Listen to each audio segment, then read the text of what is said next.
سنو سنو اللہ کا کلام کیا کہتا ہے، اٹھو اٹھو قرآن کا پیغام کیا کہتا ہے۔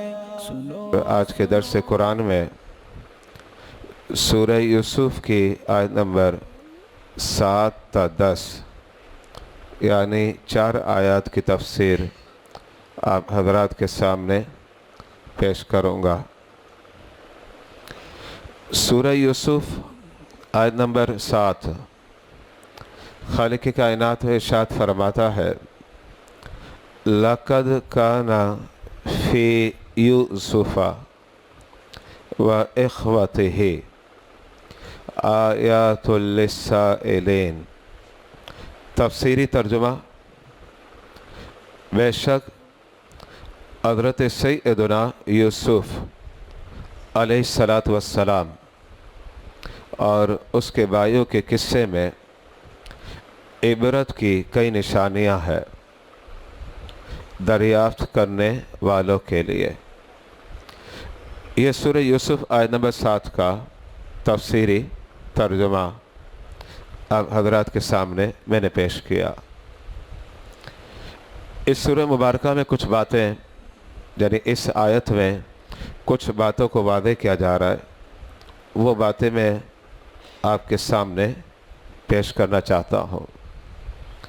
آپ ایک لفظ سنتے ہیں امی، لفظ آپ دیکھیں یا اسکرین پر لکھا ہوا ہے، عبارت آپ دیکھیں گے لفظ امی پر کلام۔ یہ لفظ امی، یہ جو لفظ امی ہے اس کا معنی کیا ہے، اس کی وضاحت کرتا ہوں، پھر آگے میں مزید بڑھوں گا۔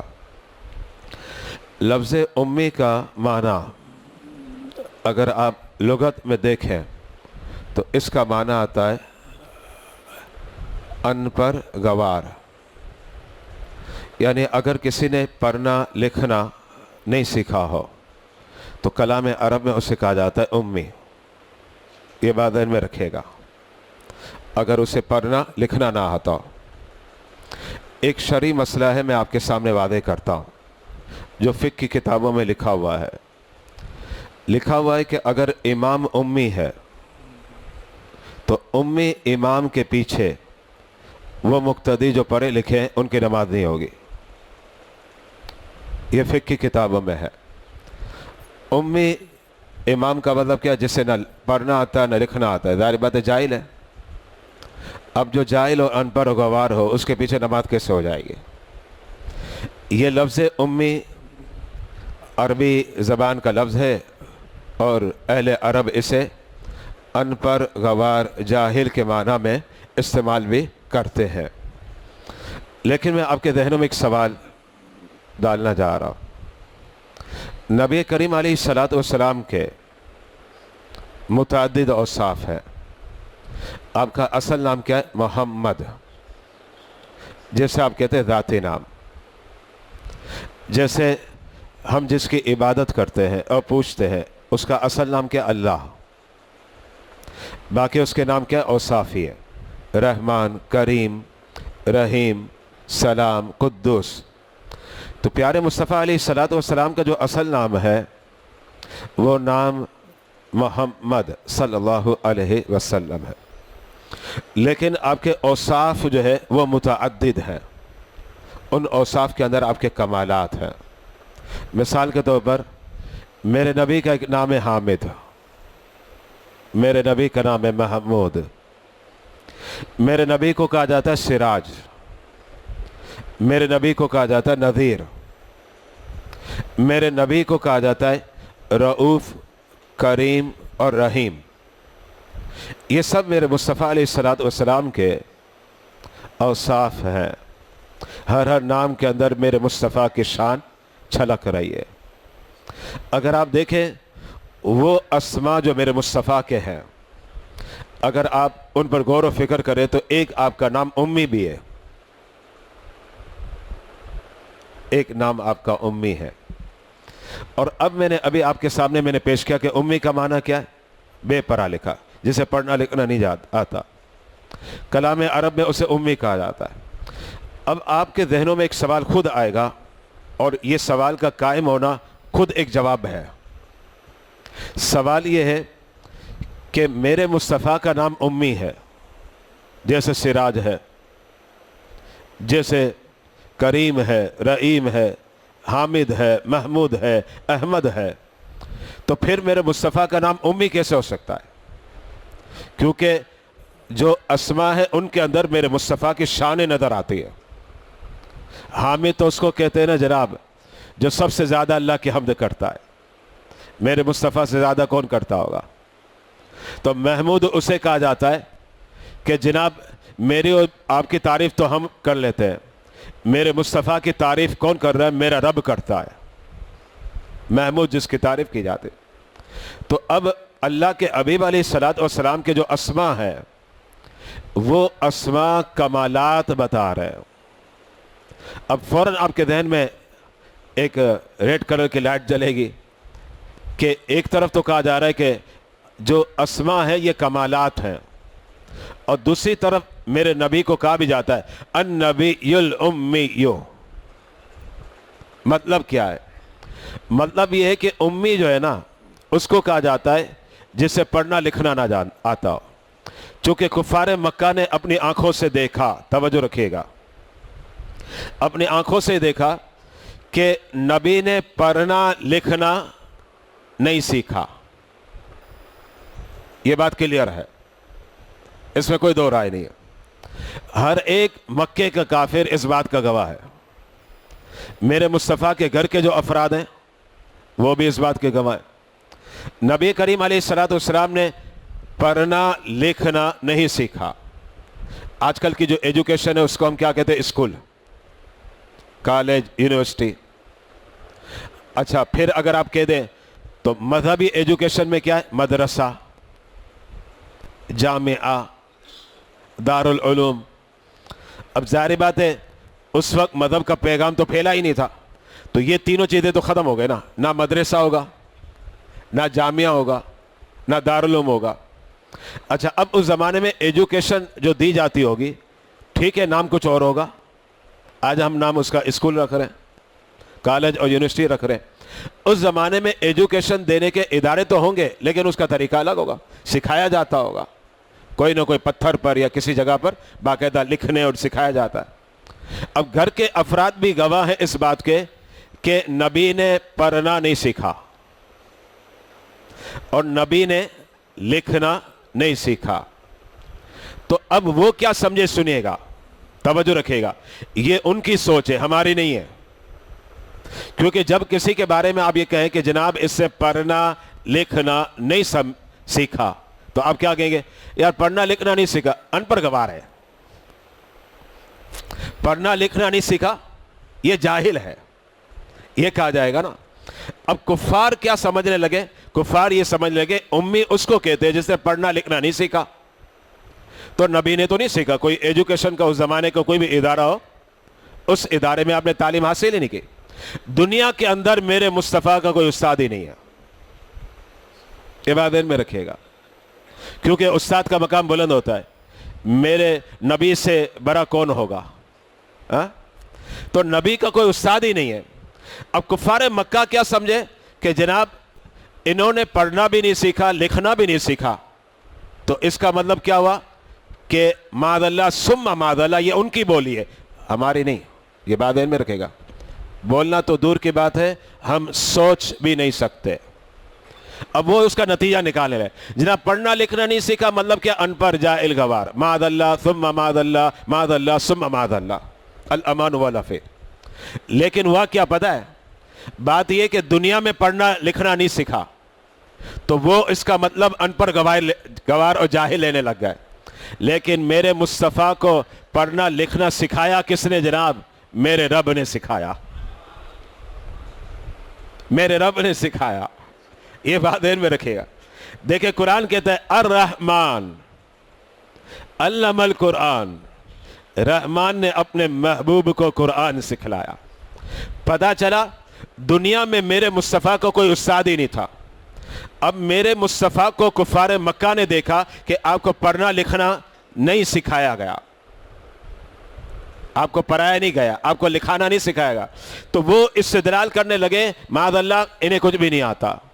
لیکن رب ہی کہتا ہے جناب میرے نبی ہے امی, اس لیے کہ دنیا میں پڑھنا لکھنا نہیں سکھایا, لیکن یہ میرے نبی کی شان ہے. تم نے کچھ نہیں سکھایا تو اور تم سکھا کیسے سکتے ہو؟ اس لیے کہ ان کا جو رب یعنی میں سکھا رہا. یہ ہے اب کمال کہ جس کو نہیں سکھایا گیا سب کچھ آ گیا. تو پھر نام کیا ہوا جناب؟ میرے مصطفیٰ کی شان یہ ہے النبی الکریم, کریم ہے. النبی الرؤوف, نبی رؤوف ہے. النبی السراج, نبی سراج ہے. تو النبی الامی کہ دنیا میں کوئی استاد نہ تھا لیکن میرے مصطفیٰ سب سے زیادہ پڑھنا بھی جانتے تھے اور لکھنا بھی جانتے تھے. یہ ہے اب امی کا مطلب. اب ہوا کیا, میں یہ بات کیوں لے کر آیا, میں آگے کی طرف آ رہا ہوں. آگے اب سنیں ہوا کیا. اب یہود نے پوچھا جناب کہ آپ کے جو نبی نے یہ دعویٰ کیا ہے, کفار کو پوچھا, نبوت کا دعویٰ کیا, کہیں پڑھنا لکھنا سیکھا ہے؟ کفار مکہ نے کہا نہیں, کہیں پڑھنا لکھنا تو نہیں سیکھا, وہ تو امی ہے. اب وہ امی کا معنی کیا کر رہے ہیں؟ وہ کچھ اور کر رہے ہیں.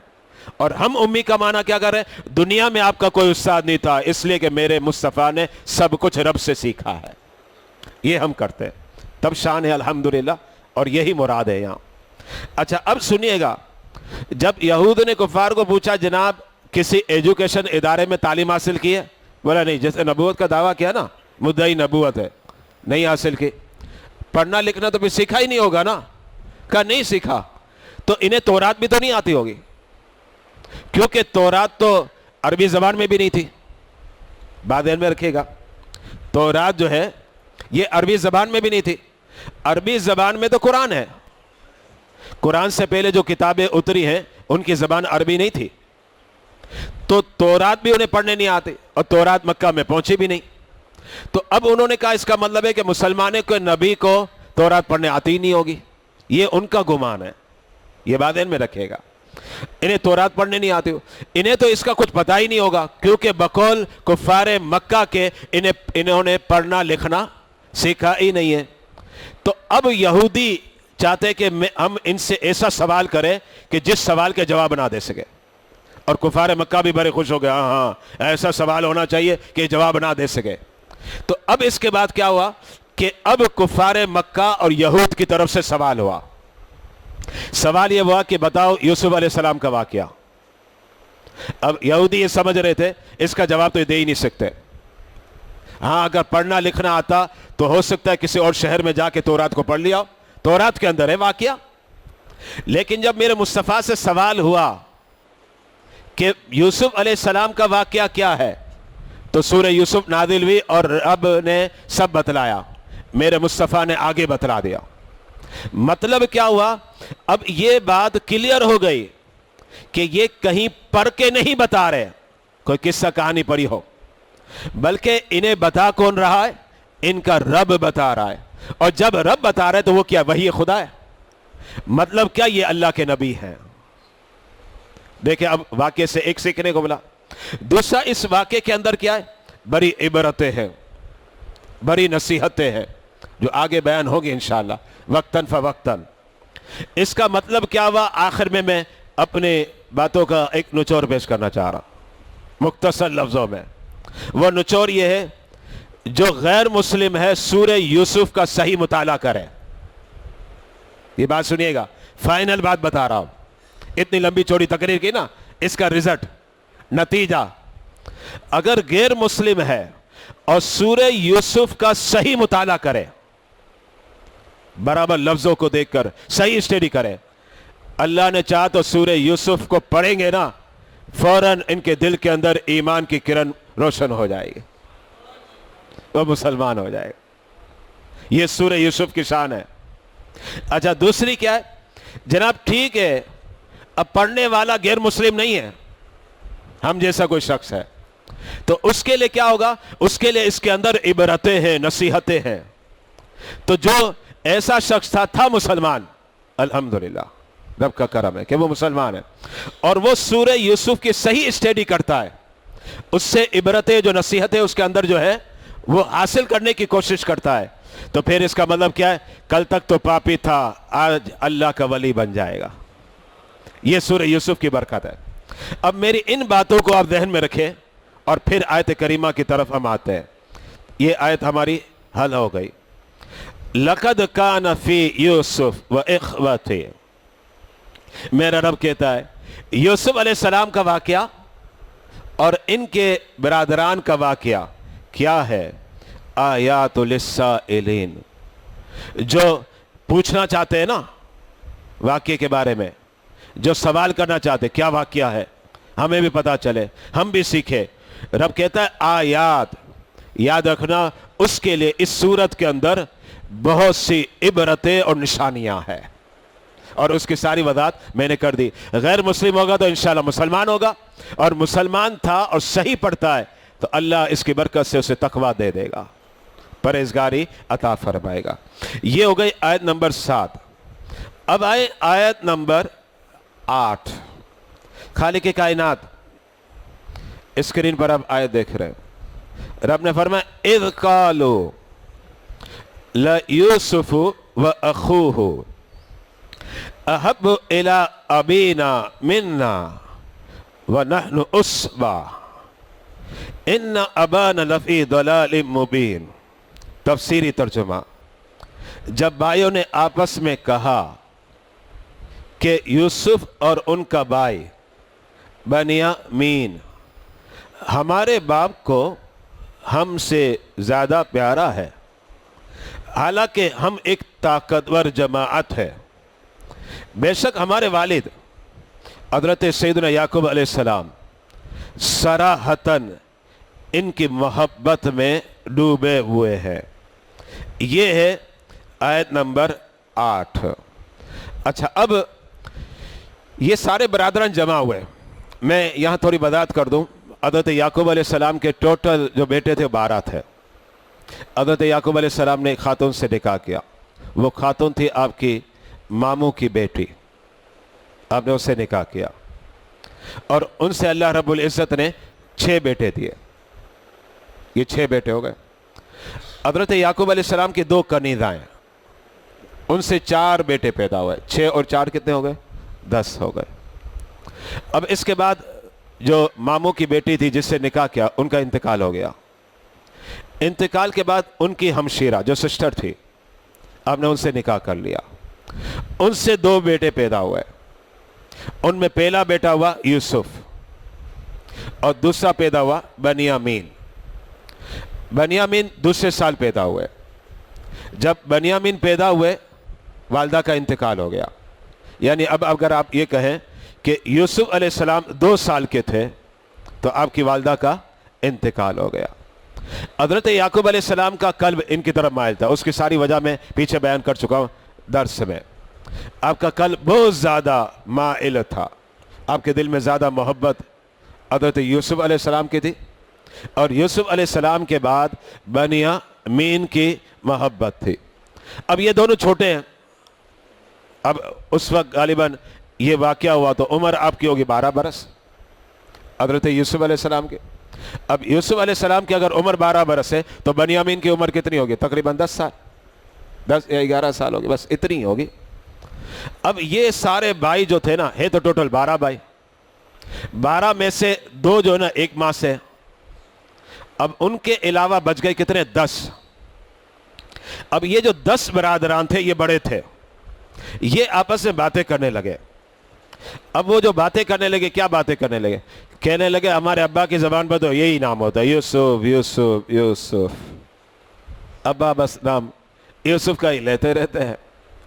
تو اب یہ کہنے لگے آپس میں کہ ابا بار بار یوسف کا نام لے رہے ہیں، جبکہ ہم ایک طاقتور جماعت ہے، 10 بھائی وہ بھی جوان ہیں، تو ظاہر بات ہے طاقتور تو یہ ہوئے نا، یہ 10 ہے اور 10 ایک سائٹ ہے، 10 مل گئے۔ تو اب یہ 10 کہنے لگے کیا ہو گیا ابا جی کو؟ ابا جی جو ہے نا، جبکہ ہم طاقتور ہیں، طاقت ہمارے پاس ہے، ہمارے پاس قوت ہے، ہم 10 افراد ہیں اور جوان ہیں، اور یہ دونوں جو ہے یوسف اور بنیامین علیہ السلام، یہ تو بچے ہیں۔ اس بات کا اظہار جو ہے نا یہ آپس میں کرنے لگے۔ جس کے بارے میں نے کہا تھا کہ ایک حسد کی آگ لگی تھی, ایک جلس کی آگ تھی بھائیوں کے دلوں میں, اور وہ میں کہہ چکا بار مرتبہ کہ یہ ابتدا میں تھا, لیکن بعد میں پھر انہوں نے توبہ بھی کی, اور توبہ کرنے کے بعد اللہ نے یہ مقام دیا کہ اس بات کو تو سارے علماء نے لکھا کہ یہ حضرت یوسف کے صحابہ ہیں. بھائی یہ بات ابتدا کی تھی. اب قرآن کی آیت کی طرف آپ آ جائیں, آیت نمبر 8. خالق کائنات ارشاد فرماتا ہے اذ قالوا, یہ 10 بیٹے ہیں, یہ آپس سے بیٹھے ہوئے باتیں کر رہے ہیں, یعنی ایک تو وائف سے 6 بچے ہوئے اور 4 کنیزہ کے, ٹوٹل 10 ہو گئے. اذ قالوا, آپس میں کلام کرنے لگے, گفتگو کرنے لگے, سارے بیٹھے ہوئے. کس کے بارے میں بھائی؟ گفتگو کا عنوان کیا ہے؟ آج کس کا تذکرہ ہو رہا ہے؟ فرمایا لا یوسف و اخو. تذکرہ آج جو ہو رہا ہے نا, وہ یوسف علیہ السلام اور یوسف علیہ السلام کے بھائی کا ہو رہا ہے. یوسف علیہ السلام کے بھائی میں نے ابھی بتایا بنیامین, یہ مراد ہے, ان دونوں کا تذکرہ ہو رہا ہے. اب تذکرہ کیا ہو رہا ہے؟ رب اسے ذکر کر رہا ہے سورہ یوسف میں, احب الی ابینا منا, ہمارے باپ ہم سے زیادہ محبت ان دونوں سے کرتے, یوسف سے کرتے اور بنیامین سے کرتے. جبکہ پھر کیا کہتے ہیں سنیے گا, وَنَحْنُ عُصْبَةٌ, یہ قرآنی الفاظ ہے, اسکرین پر آپ دیکھ رہے ہیں. وَنَحْنُ عُصْبَةٌ, وہ آپس میں گفتگو کرنے لگے. ابا جب دیکھو اپنے ان دونوں بیٹوں کا تذکرہ کرتے ہیں, ہمارے 10 کا تذکرہ اتنا نہیں ہوتا, حالانکہ ہم کون ہیں؟ ہم ایک پاورفل جماعت ہے. انہیں ناز تھا اپنے اوپر کہ ہم سارے جوان ہیں, ہم بڑے ہیں, طاقتور ہیں. اگر کوئی انگلی اٹھائے گا, گندی میلی نگاہ سے دیکھے گا, تو ہم جو ہے نا اسے مقابلہ کر سکتے ہیں. یہ تو چھوٹے بچے ہیں, یوسف علیہ السلام ہوں گے 12 سال کے, اور بنیامین کی عمر تقریباً 10 یا 11 سال ہے. یہ کیا کریں گے؟ تو یہ اپنے متعلق کہنے لگے وَنَحْنُ عُصْبَةٌ, ہم تو طاقتور جماعت ہے. اور پھر اس کے بعد کیا کہنے لگے؟ اِنَّ أَبَانَا لَفِي ضَلَالٍ مُبِينٍ, ہاں ہمارے والد یعقوب ہے نا, ان کے دل کے اندر تو بس یوسف اور یوسف کی بھائی کی محبت کٹ کٹ کر بڑھ گئی ہے, انہی کی محبت ان کے دل میں ہے. یہ ترجمہ تو اعلیٰ حضرت جو ترجمہ کرتے ہیں نا اس کے مطابق ہے. بعض لوگوں نے یہاں عجیب سے ترجمہ کیا, صرف میں آپ کو وہ ترجمے کی تھوڑی ایک جھلکی دے کے آگے بڑھنا چاہ رہا. وہ یہ کہنے لگے, بیٹے یہ کہنے لگے کہ ہمارا ابا یعقوب جو ہے نا, وہ یوسف علیہ السلام اور ان کے بھائی کی محبت میں گمراہ ہو گئے. یہ ترجمہ کیا, لیکن ہمارے علماء کہتے ہیں یہ ترجمہ درست نہیں ہے. ہم الحمدللہ ادب کرتے ہیں, با ادب با نصیب. تو اعلیٰ حضرت نے جو ترجمہ کیا اس کی روشنی میں نے بتایا. اعلیٰ حضرت کہتے ہیں نہیں, یہ نہ کہو کہ گمراہ ہو گئے تھے, یہ کہو کہ ان کے دل کے اندر کوٹ کوٹ کر محبت یوسف علیہ السلام کی بڑھی ہوئی تھی. اب دیکھیں فرق آ گیا نا, یہ معنی ہے. چلیں یہ سورہ یوسف کی آیت نمبر 8 جو ہے نا, یہ بھی مکمل ہو گئی.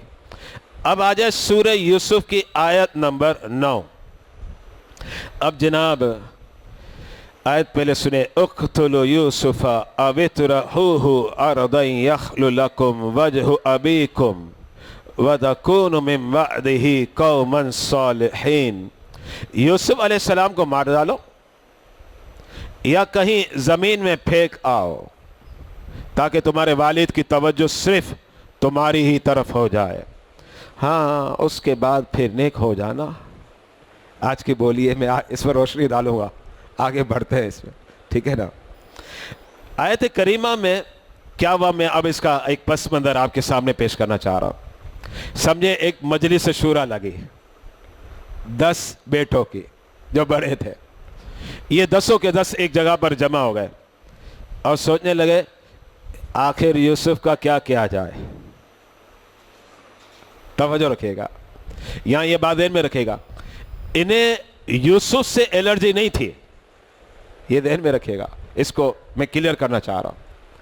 انہیں اصل میں یہ تھا کہ ابا انہیں چاہتے, ہمیں کیوں نہیں چاہتے, یہ اصل مسئلہ تھا. جبکہ ظاہر بات ہے وجہ کی طرف آنا چاہیے نا. اگر کوئی کسی سے محبت کرتا ہے تو پوچھو بھائی کیوں کر رہا ہے جناب, کوئی تو وجہ ہوگی نا.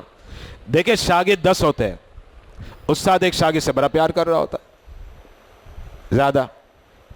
اب استاد ایک شاگرد سے زیادہ پیار کرتا ہے تو دوسرے شاگرد کے بس استاد اسی شاگرد کا نام لیتا رہتا ہے. جناب بھائی وجہ بھی تو ہوگی نا, ہو سکتا ہے پڑھنے لکھنے میں ہوشیار ہوگا اس لیے استاد کی نظر میں آ گیا, یا بہت زیادہ با ادب ہوگا. اسی طریقے سے ابا جو ہے اپنی اولاد میں ایک بیٹے کو بڑا چاہ رہا ہے, تو بھائی یہ مت جلو کہ کیوں چاہ رہا ہے, ہمیں کیوں نہیں اتنا چاہتا, یہ تو دیکھو وجہ کیا ہے, وجہ دیکھنی چاہیے. تو یوسف علیہ السلام اب یوسف علیہ السلام کے برادران وجہ کی طرف نہیں آ رہے, بس دیکھ رہے کہ نہیں ابا زیادہ پیار کس سے کرتے ہیں, یوسف علیہ السلام. اب ہم نے یوسف کا کچھ کرنا ہے. تو اب یہ مجلس لگی ہے, مشاورت. جناب آپس میں یہ 10 برادران جو جوان تھے, جو اپنے آپ کو کیا کہتے ہیں, وَنَحْنُ عُصْبَةٌ, ہم جماعت ہیں, وہ آپس میں اب مشورہ دے رہے. تو کسی نے مشورہ کیا دیا, سنیے گا, اقتلوا یوسف. ایک مشورہ یہ ہے یوسف علیہ السلام کو قتل کر دو. اب دیکھیں بھائی یہ مشورہ دے رہا ہے بھائی کے بارے میں. ٹھیک ہے ماں الگ الگ ہے تو بھائی نا, باپ تو ایک ہی ہے نا. اب ایک مشورہ کیا آیا, یہ قرآن وعدے کر رہا ہے, اقتلوا یوسف, یوسف علیہ السلام کو قتل کر دو. اچھا پھر آگے کے کلمات کیا دیکھیں نا آیت کریمہ میں اسکرین پر. ایک اور مشورہ آیا, اوِتْرَحُوهُ, نہیں قتل نہیں کرنا, انہیں پکڑو اور کسی اور ملک میں پھینک دو, کسی اور زمین پر پھینک دو. بس ٹھیک ہے وہاں کوئی بھی جاننے والا نہیں ہوگا. یہ مشورے وہ دو مشورے بھائی کے متعلق دے رہا ہے بھائی کے متعلق دے رہا ہے. ایک مشورہ قتل کر دو, دوسرا مشورہ کیا ہے کہ بھائی انہیں اٹھاؤ اور کسی اور زمین پر پھینکاؤ, کسی اور ملک کے اندر. کیوں, یہ وجہ قرآن بیان کر رہا ہے. اس لیے نہیں تھا کہ انہیں اپنے بھائی سے دشمنی تھی. وجہ کیا ہے خود قرآن بیان کرتا ہے, سنیے گا. قرآن کہتا ہے, اور آیت کریمہ پر توجہ رکھے, یخلو لکم وجہ ابیکم, کہ جب یوسف ہوں گے ہی نہیں نا, یعنی قتل کر دیا جائے یا کہیں کسی اور زمین میں انہیں پھینک دیا جائے, تو حضرت یوسف تو ہوں گے نہیں, تو ہوگا کہ آپ کو پتا ہے جدائی میں کچھ دنوں کے لیے آنسو بھی بہ جاتے ہیں, تھوڑے دنوں کے بعد تو پتا بھی نہیں ہوتا. اب دیکھیں نا ابا کا انتقال ہوتا ہے تو 2-4 روز آدمی روتا ہے, 1.5 سال کے بعد تو پتا بھی نہیں ہوتا. یہی تو ہوتا ہے آج کل, بھائی کا انتقال ہو گیا, بیٹے کا انتقال, تھوڑے دن ایک دکھ ہوتا ہے, پھر اس کے بعد تو پتا بھی نہیں ہوتا. تو وہ کیا سوچنے لگے, ٹھیک ہے ابتدا میں یعقوب علیہ السلام جو ہے نا ہمارے ابا جی افسوس کریں گے, رنجیدہ ہوں گے, افسردہ ہوں گے, روئیں گے, تھوڑے دنوں کے بعد بھول جائیں گے. جب بھول جائیں گے تو پھر ابا کے دل کے اندر کون آ جائیں گے, ہم 10 بھائی. اب یہی کہا جائے یخلو لکم وجہ ابیکم, اب ہمارے ابا کے دل میں خالی ہم آ جائیں گے. اب یوسف علیہ السلام دل سے نکل جائیں گے, یہ دل میں جو محبت ہے نا وہ ختم ہو جائے گی. اچھا لیکن مسئلہ یہ کہ اب یہ سوچنے لگے ہم جو مشورہ کر رہے ہیں کیا, اتنا خطرناک مشورہ جناب, اقتلوا یوسف, کہ یوسف علیہ السلام کو قتل کر دے, بھائی کو قتل کر دے. اوِتْرَحُوهُ, یا پھر انہیں اٹھا کے کسی اور ملک میں جا کے پھینک دیا جائے. اتنا خطرناک آپس کا مشورہ. تو اب یہ آپس میں کیا کہنے لگے, وَتَكُونُ مِن بَعْدِهِ قَوْمًا صَالِحِينَ, ہاں ہے تو غلط ہے, بھائی کو قتل کر رہا ہے اور اغوا کرے گا اور کہیں کسی ملک میں جا کر پھینک آئے گا اجنبی جگہ پر جہاں پھر ملنا ہی مشکل ہو جائے گا. تو کہتے وَتَكُونُ مِن بَعْدِهِ, ہے غلط, لیکن اس کے بعد ہم کیا کریں گے, ہم توبہ طائب کر لیں گے. جیسے آج کل ہم بھی کہتے ہیں نا, یار ٹھیک ہے یار گناہ کر لیں گے بعد میں نیک ہو جائیں گے, یہی بات کر رہے تھے. دیکھیں جو سوچ آج میرے اور آپ کے ذہنوں میں کبھی کبھی آتی ہے, یہ قرآن بتا رہا ہے 1400 سال پہلے, اور واقعہ تو اس سے بھی پرانا ہے. وہ کہنے لگے ہے تو جرم, پھر اللہ کی بارگاہ میں ہم توبہ کر لیں گے, رجوع کر لیں گے. یہاں میں ایک بات بتانا چاہ رہا ہوں, یہاں سے کم از کم اتنا تو واضح ہوا کہ یوسف علیہ السلام کے بھائی غلط کو غلط سمجھ رہے تھے. یہ بات میں بہت بڑی بات بتا رہا ہوں میں آپ کو, غلط کو غلط سمجھ رہے, کیونکہ یہ کہا کہ ہاں اگر ہم نے یہ اقدام اٹھایا ہے تو غلط, جرم ہے, اسی لیے تو کہا بعد میں ہم توبہ کر لیں گے، نیک بن جائیں گے، اللہ سے معافی مانگ لے، اللہ ہم سے غلطی ہو گئی۔ اس کا مطلب کیا ہوا کہ انہوں نے جرم کو جرم سمجھا۔ ایک بات ذہن میں رکھیے گا، انسان جب جرم کو جرم سمجھتا ہے اور پھر بھی اس کا ارتکاب کرتا ہے، بڑے چانسز ہوتے وہ سدھر جائے گا، کیونکہ غلط کو غلط تو کہتا ہے، جرم کو جرم تو سمجھتا ہے، گناہ کو گناہ تو سمجھتا ہے۔ لیکن ایک انسان کی کیفیت کیا ہوتی ہے پتہ آپ کو؟ وہ گناہ کو گناہ نہیں سمجھتا۔ جب یہ نیچر بن جائے نا، گناہ کو گناہ نہیں سمجھتا، یاد رکھیے گا قریب ہے کہ اب اس کے دل پر مہر لگ جائے گی، الامان والافیس۔ قرآن نے کہا سم بکم عمی فہم لا یرجعون، اندھے بیرے گنگے اب یہ نہیں آنے والے۔ یہ مہر کب لگتی ہے؟ کہ جب انسان یہ پیش قدمی کرتا ہے، گناہ کو گناہ نہیں سمجھتا، جرم کو جرم نہیں سمجھتا، غلط کو غلط نہیں سمجھتا، پھر اس کے بعد کیا ہوتا ہے؟ برملا کہتا ہے کیا ہو گیا، سبھی تو کرتے ہیں، لیکن آج کل نہیں ہوتا، کہتے ہیں سبھی تو کر رہے ہیں تو ہم نے کر لیا تو کیا ہو گیا؟ ارے سب کرے نہ کرے اس کو چھوڑو جناب، گناہ ہے تو گناہ کو گناہ تو سمجھو، جھوٹ ہے تو جھوٹ کو تو سمجھو۔ لیکن لوگ کتنے نیڈر ہو جاتے ہیں، بے باک، کہتے نہیں اس میں کیا ہو گیا، اس میں کیا ہو گیا، نہیں۔ یاد رکھیے گا اب اس کا اگلا اسٹیپ کیا ہے؟ مہر ہے۔ ابھی تک شاید مہر نہیں لگی، اگلا اسٹیپ اس کا وہ مہر ہے۔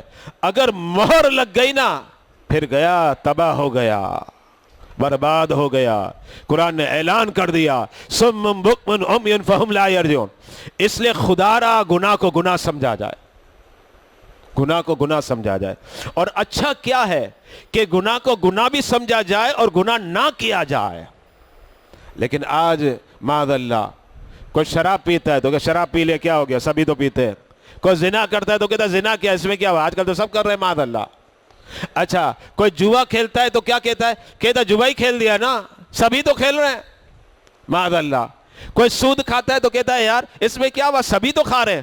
ارے اے مسلمان کیا کہہ رہا ہے تو گناہ کو گناہ نہیں سمجھ رہا، بار بار یہ کہہ رہا ہے سبھی کر رہے ہیں، سبھی کر رہے ہیں۔ اے جناب وہ اپنی قبر میں جائے گا، تو اپنی قبر میں جائے گا، اور تجھے خود رب کی بارگاہ میں جواب دینا ہے۔ تو جواب دے، تیرا سوال ان سے نہیں ہوگا، ان کا سوال تیرے سے نہیں ہوگا۔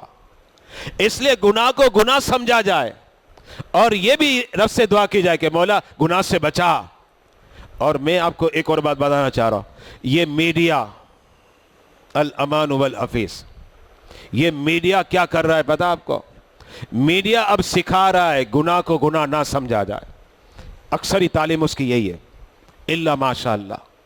یہ بات ذہن میں رکھے گا، کیونکہ دیکھیں مجھے یہ بتائے نا کہ ہمارے گھر کی بیٹی، ہماری بیوی، ہماری ماں، ہماری بہن جب وہ کارٹون میں دیکھ رہی کپڑے پورے نہیں ہیں، فلم میں دیکھ رہی کپڑے پورے نہیں ہیں، وہ کیا سیکھ رہی ہے؟ چلتا ہے سبھی تو ایسے کرتے ہیں، کیا ہے؟ ذہن بنایا جا رہا ہے۔ چھوڑو کیا ہے، گناہ کو گناہ نہ سمجھو معاذ اللہ۔ یاد رکھیے گا یہ اس کا اگلا اسٹیپ جب یہ ذہن بن جاتا ہے انسان کا کہ میں گناہ کو گناہ نہیں سمجھتا، اگلا اسٹیپ بڑا خطرناک ہے، جس کی طرف ایسا لگتا ہے کہ قدم اٹھنے لگا اور اٹھ گیا اور رب نے مہر لگا دی، برباد ہو گیا۔ الامان والحفیظ، اللہ کی پناہ، اللہ کی پناہ۔ اور ایک اور بات ذہن میں رکھیے گا، آپ نے ایک بات سنی ہوگی، ہے غلط لیکن ہے، کہتے ہیں کیا کہتے ہیں؟ کہتے ہیں معاذ اللہ جھوٹ اتنا بولو کہ جھوٹ بھی سچ لگے، الامان والحفیظ۔ کیا مطلب؟ ہم اسی کی طرف تو آگے جا رہے کہ گناہ کو گناہ نہ سمجھا جائے۔ اور ایک بات ذہن میں رکھے گا، ایک بندہ ایک مرتبہ جب چوری کرتا ہے، یہ پتہ ہوگا آپ کو، آپ اپنے گریبان میں جا کے اپنے ضمیر سے پوچھے آپ کا ضمیر کیا کہتا ہے۔